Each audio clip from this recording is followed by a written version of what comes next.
any activities with FreedomWorks, we ask the candidates every election cycle, we ask the candidates to sign a pledge. The pledge this year is a no earmark pledge. And what is an earmark, Bill? Earmark is something where the politicians manage to squeeze money out of the budget for things that were never even voted on. They put in after the vote. In other words, is it after the vote, or are they actually hidden in the bill, or what? No, the earmarks are not hidden. They're actually earmarked. And so, for various things like bridges and, you know, and parks and things like that. And I'm Bill Lack with FreedomWorks, and we're here to ask Dr. Mumpower to sign the no earmark pledge that FreedomWorks puts out every election cycle. And I have great confidence that he will gladly sign this, but it's something we're presenting to every member of the House of Representatives and everyone who's challenging those representatives, and also the same thing on the senators. And what we do, we just kind of look around here and see who we have with us, and we'll decide that. Since I have a little difficulty trying to hold this and read it, I'll probably let Don read what the pledge actually says. You want to do that? Well, Bill, if you bummed up your arm there fighting for FreedomWorks, or what is that now? Actually, I did while I was working for FreedomWorks. Well, what is FreedomWorks, Bill? Tell us what FreedomWorks is. It's the largest grassroots organization in the country. Well, now, I think there was an article in the Wall Street Journal a while back trying to make fun of FreedomWorks, and it says it wasn't a grassroots effort. Didn't you send a letter to the editor of the Wall Street Journal explaining that it was? Sure did.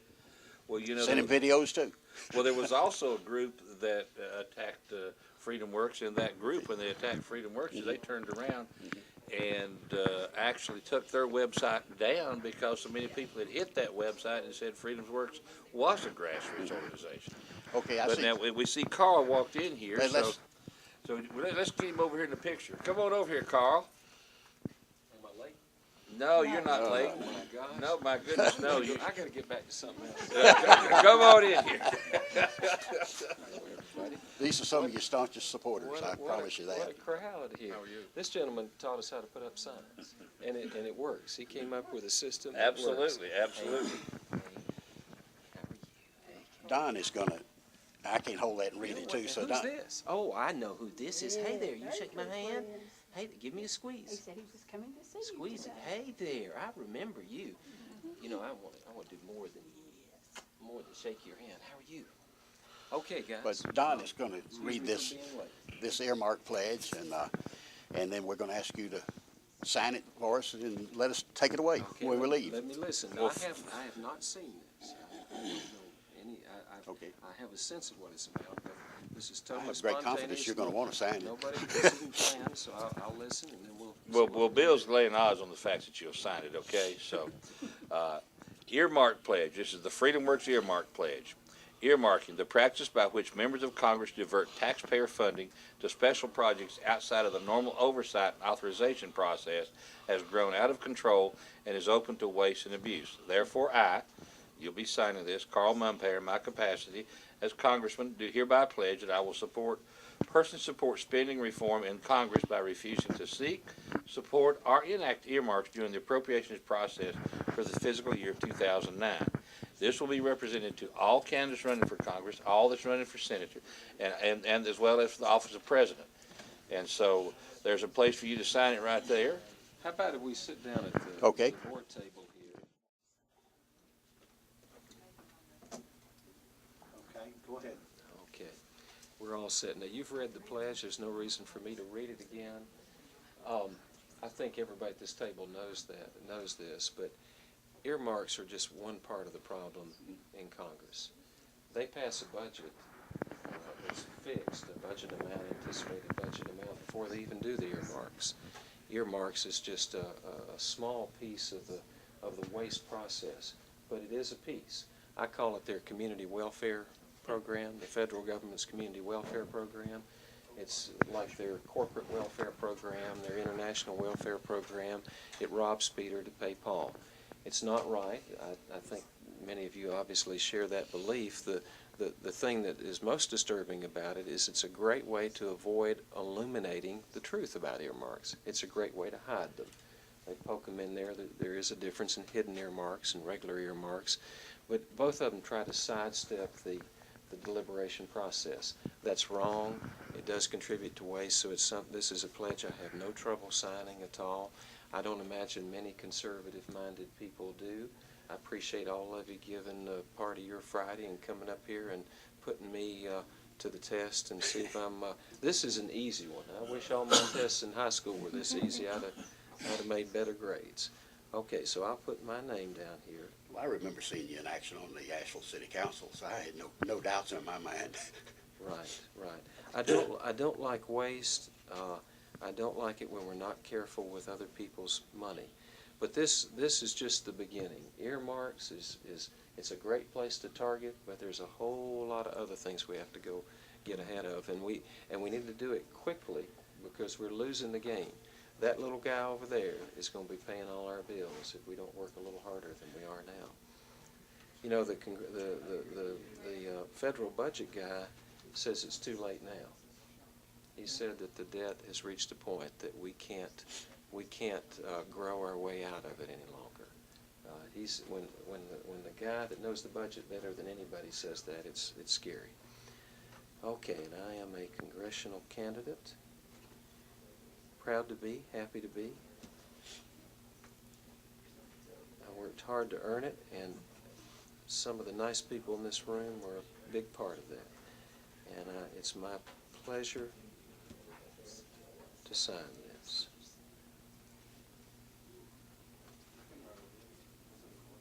Who are some of the other folks who have stepped forward and said, yes, we're behind it? I don't know. I'm the Congressional Action Team leader for FreedomWorks for the 11th Congressional District of North Carolina. We have a representative in each congressional district, and I haven't talked with any of the others, but we did deliver one of these to Congressman Schuler. He wasn't there. We gave it to one of his office workers. I'll certainly be interested to see if he signs it. Well, I'll be surprised. it will be, usually they put it in national newspapers probably mid-October. Right. On saying who signed the pledge and who didn't sign their pledge. You know, he's a nice guy, but earmarks are one of his vulnerable areas. I know. About every bit of legislation that's come before Washington to amend the earmark process, he's resisted, and so I'll be real interested to see what he does with this. Okay, well, thank you all for what you do. I've signed it. No trouble doing this at all. Put me on the spot here. I'm on the camera. You got me. Somebody want to What ask else him would some you like to? Thank you. Andy, we start in the back of the room. You got a question? Question for Mr. Mumpower. How long is it going to take before Washington realizes that you're really going to straighten that budget out by the time that you get in office? Well, you know, there's several keys to doing that. One, you've got to have a courage button and be willing to upset people, make people mad. Two, you have to go up there with some other interest beside popularity or your personal interest in mind. And three, you got to band up with other folks who think like that. And there are some people who think that way. I don't for a minute believe I'll be the only guy up there saying, hey, this is wrong. But you gotta take some risks. You gotta be willing to upset some people and stir up the pot. And I've done it on the city council. I'll do it in Washington. People tell me it's so much different up there. I think that's a bunch of baloney. It's just a same game, bigger arena, different league. That's okay. I'm up for it. Other questions? Yes, sir. Thank you. Thanks for my boonie hat you gave me. I used that the other day. Do you know, is there an organization already formed to try to make a ticket, basically, for principled conservatives to get together? I hear rumblings about it. Kind of like the Contract with America. Yes. Sean Hannity has got his 10 points. I was disappointed. I heard the minority leader of the House or the Senate, I forget his name, on his show the other day, and he didn't seem terribly impressed with Sean's points. I thought they were great. I got an email today from some group talking about 8 points that sounded pretty solid to me. You know what our problem is? Nobody believes Republicans anymore. Right. Nobody believes our leadership anymore. I don't care what they do. I think that it's going to be tough to overcome that cynicism that people have about the Republican Party at this point. But what I'd encourage everybody to do is look at our principles. and then look at candidates that do nothing more than say, hey, these principles make sense, and I promise you, give you my word, I'm going to follow these when I get to Washington, and then hold their feet to the fire. We can come up with new plans, and I don't have any trouble with that, but all we really need to do is look at our core principles, look at that list of Republican principles, and most people in America, if they read them and didn't know what they were, would say, gosh, this is all reasonable stuff, and stick by them, and we'll recapture the American Party and America. Other questions? Putting my feet to the fire. You got me. one, Don? Well, I was listening to your comment, Carl, about the Republican principle, and I'm of the opinion that it's a simple fact that it's the principles that made America. It's not Republican or Democrat, and I can see in both parties that people are sick and tired of party loyalty. They're looking for somebody to look out for them, and we have failed. Now, one of the things I think we have failed in is in educating people exactly where the money comes from. What can you do, and what will you do in Washington, D.C. to help people understand that we do have to pay our bills? Well, first off, I'm not going to be one of those guys that looks to bring a whole lot of goodies back to Western North Carolina. You have to corrupt yourself to be that person. You have to play the game if you want to bring goodies back. And if folks are looking for someone to do that, they need to vote for somebody else. I'm not going to play that way. Secondly, I'm going to illuminate every waste is number one on my list. If you look at any of my lists, fighting waste is at the top of the list. I'm going to do everything I can to illuminate that waste and bring it out in the open, where it's most of the abuses that go on. Roaches operate in the dark. Most of the abuses that go on hidden. People try to do them out from the open, and that'll be one of my jobs to do that. And then, frankly, to be an honest voice, to speak to the truth. Not being one of the raps that we get as conservative Republicans is that we're negative and critical. I'm not by nature a negative and critical person, don't tend to become that way. Some of the people in this room have given me grief about being too soft-spoken. That's not going to change. But I am going to be honest and direct about what's wrong and pull it out in the open and try to confront it and shoot straight with people. I think if you can do that, if you get enough voices doing that, you can begin to change the system. But the real key to changing it is people like you all, more people like you all, paying attention and simply holding us accountable.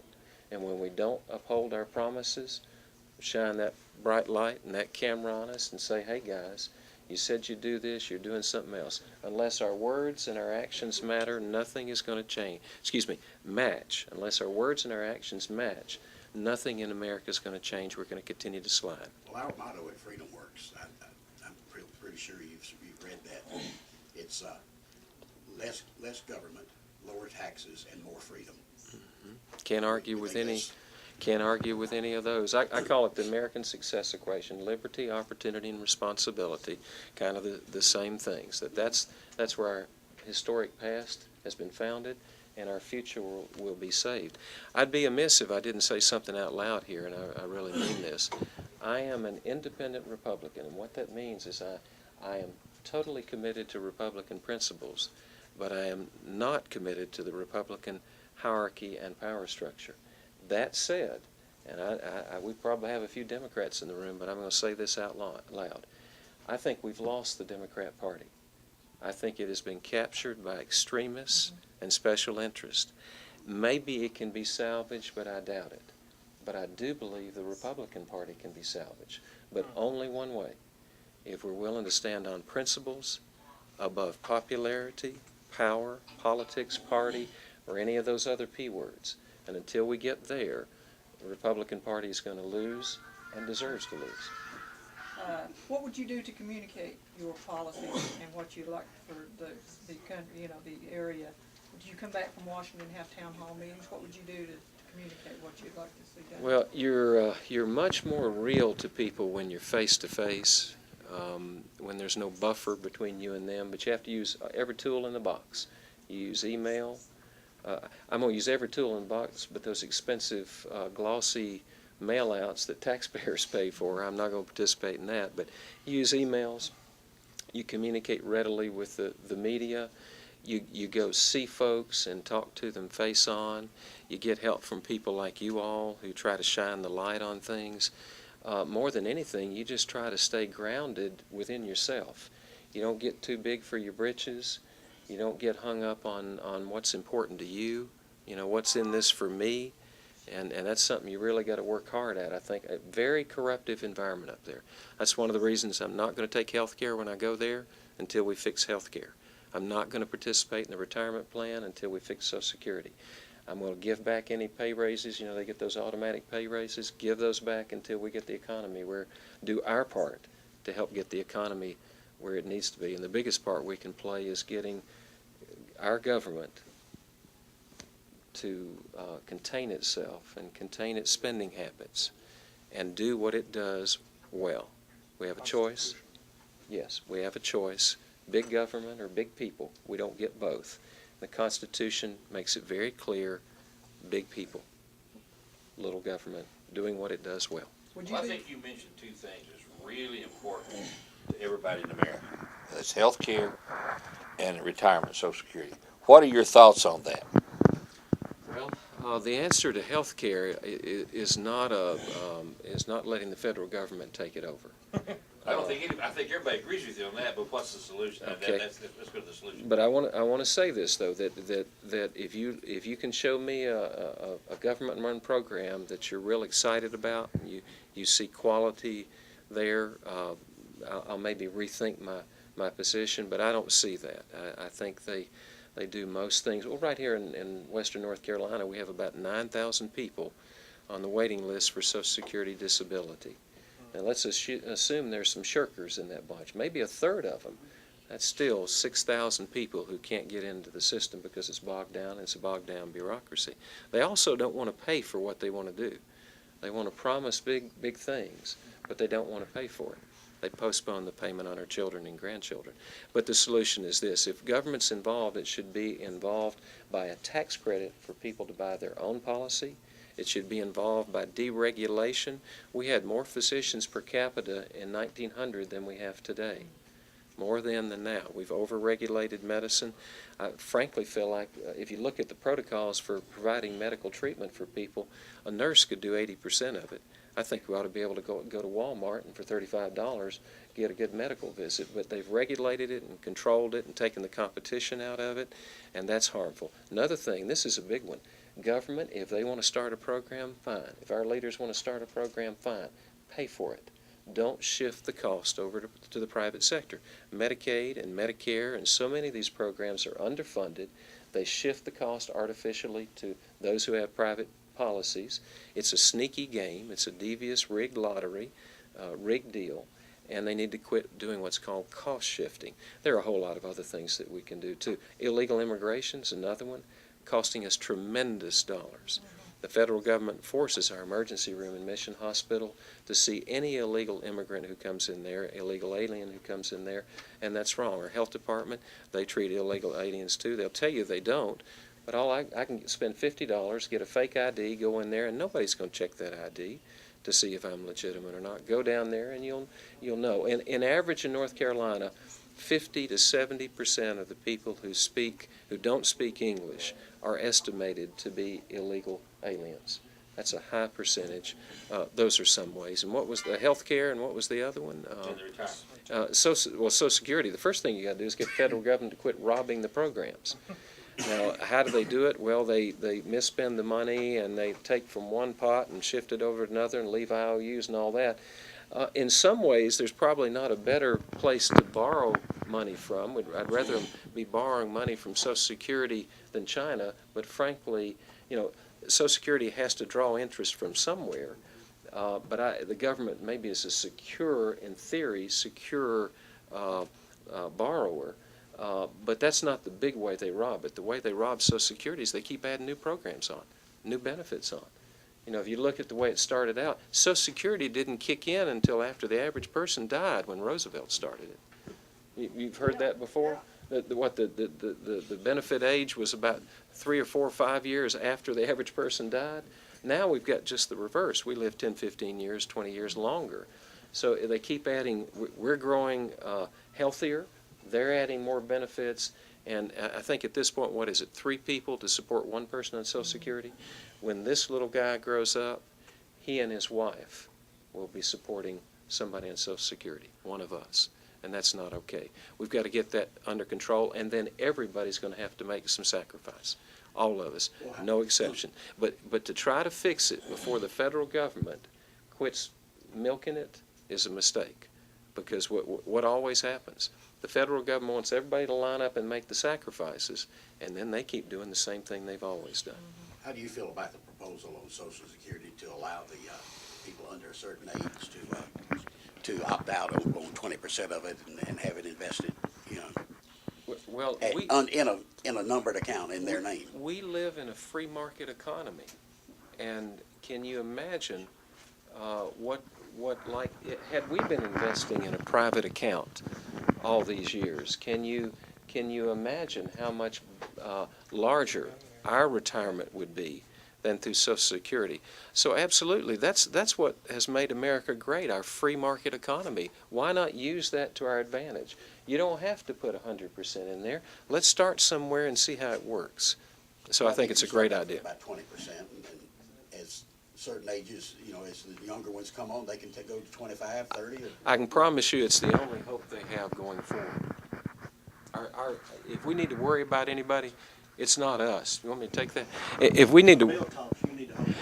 All right, I'm going to control the mic. You're not doing a good job. We need to worry about our children and grandchildren. We're not looking out for their future. People looked out for ours. Now, we didn't have it easy, but we had hope. We're loading them up with such a terrible debt burden that we ought to all be ashamed of it. And that's one of the ways that we can protect. If we believe in having a safety net provided by government, privatizing part of it makes sense. Well, we thank you for taking your time today and letting us see. We're not only are we introducing you to some of the people that may have never seen you, but we're also introducing FreedomWorks to the same people. So it's kind of a two-edged swing for us there. But when you're elected to Congress, you can go ahead and mark it on your calendar. We'll be up to see you about twice a year. That sounds great. That sounds great. You'll be more than welcome. I'm grateful for anybody that can make me smarter, hold me accountable, help me stay on the right course. I do not want to lose my way, and we know how easily that happens in Washington. I don't think I will. If I hadn't lost it in Asheville, I don't think I'll lose it in Asheville. It's been fun. Yeah.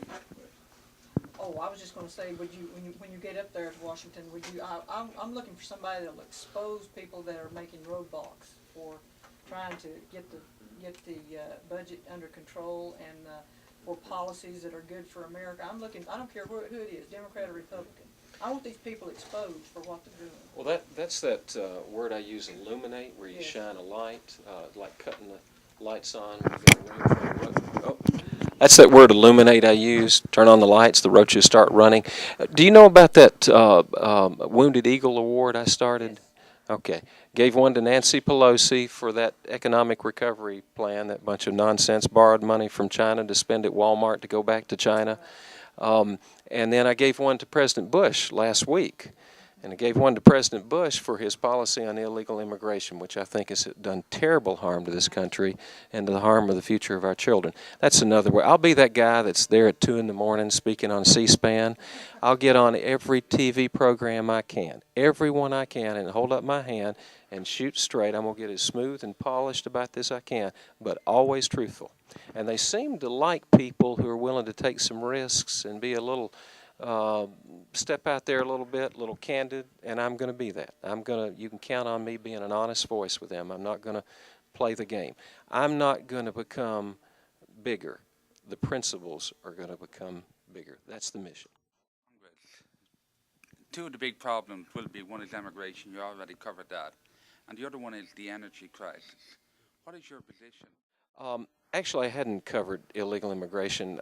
I said it was a concern and it's a major issue. Greatest law-breaking scheme in America's history.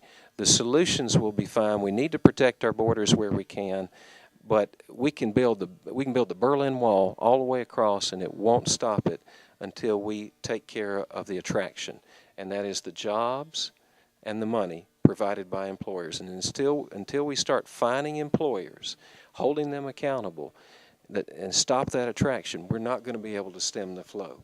And I think we need to be finding not only the employers, but the people who support illegal immigration. And there are a lot of people. And I make people mad by saying this. The United Way does it here in our community. Our people who are hospitals who have to absorb these tremendous costs and abuses by not speaking up and fighting back, they're supporting it. Our school system, by not holding up their hand and say, what in the world are we doing teaching 60 or 70 languages in our school system, by not speaking up, not holding up our hand and being counted and fighting back, they become supporters. We have to deal with those folks too. And then finally, when you stop the leak in the boat, then you need to fix the motor.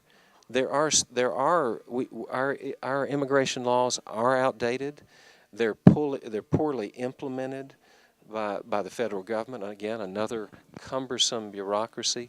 Agriculture has the most legitimate need for immigrant labor or transient labor. There's ways you can fix that, but again, what they always want to do is let's not clean up the federal government. Let's just pass new rules. And those new rules never get enforced. Until we're serious about enforcement, we're not going to make any headway with that. And then, I'm sorry, what was the energy? Okay.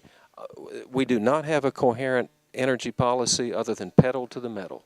We're just all mashing the pedal and hoping somebody will give us gas to pump in that tank. Somebody told me today that it's possible gas will go up to $6 a gallon by next year. Have you heard that? Who would have ever thought it would be $4? I mean, that's horrific, and the impact on the poor is absolutely horrific. I make a decent living. I can go fill up my tank and be irritated. But there are a lot of people out there, it's not irritation. They're swapping food, they're swapping rent money, they're swapping other things, and that's scary. I mean, it's having especially in these mountains, people drive a long way to get to a decent job. That's a concern. All of the above. We've let the enviro-jackers, everybody that thinks the environment doesn't matter, raise your hand. I mean, we live here. We have to look out for the environment, but there's a difference in kidnapping the environment and taking care of it. And the envirojackers have stopped us from searching for our own fossil fuels. They have stopped us from processing those fuels. France has got a wonderful model of nuclear. Now, nuclear scares me like it scares everybody else. But, folks, we've got a worldwide history of safety with nuclear energy. There are exceptions, but there are reasons for those exceptions. When you look at the Soviet Union and some other places, we can do that one safely. I don't have any problem with alternative energy, but let's do it smart. It's not ethanol. That's absolutely ridiculous. We're taking food out of people's mouths. Yeah, it's been another absurd federal experiment. I'll tell you where I think the solution's eventually going to come, and it's going to be that big red ball up in the sky. That's what's keeping us going now. The fossil fuels we have come from that sun. They just come a million years later. We need to tap into that thing now, and there's technology ahead of us I think is going to do that. And I'll tell you something else, too. I believe in American ingenuity. If government will get out of the way, quit regulating and control. Did you hear that guy from it might have been ExxonMobil, being queried by the legislators? They were giving him a hard time. And how could you dare take advantage of America's free enterprise system? And the guy said, well, if it were free, you'd have a legitimate argument, but we're not free to drill for oil. We're not free to process what we've got. You guys are micromanaging and controlling it, and you're taking more out of the deal and out of a gallon of gas than we are. Why are you giving us a hard time? I thought that was a great answer.